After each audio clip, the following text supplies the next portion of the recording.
സംസ്ഥാനത്ത് പൊതുജനാരോഗ്യ മേഖലയിൽ ഗുണനിലവാരം കുറവെന്ന് CAG നിരീക്ഷണം. ഡോക്ടർമാർ ഉൾപ്പെടെ ജീവനക്കാരുടെ കുറവ് രൂക്ഷമാണ്.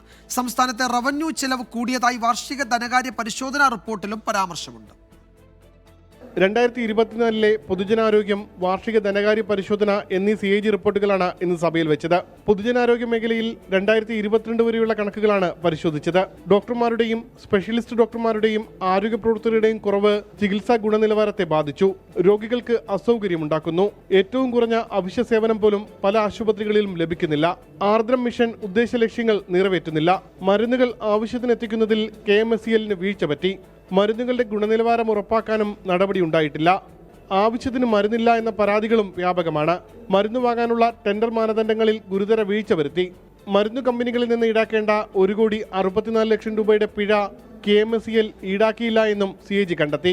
2023-24 വർഷത്തെ CAG-യുടെ വാർഷിക ധനകാര്യ പരിശോധനാ റിപ്പോർട്ട് പ്രകാരം സംസ്ഥാനത്തെ റവന്യൂ ചെലവ് കൂടി. 0.48% കൂടിയത്.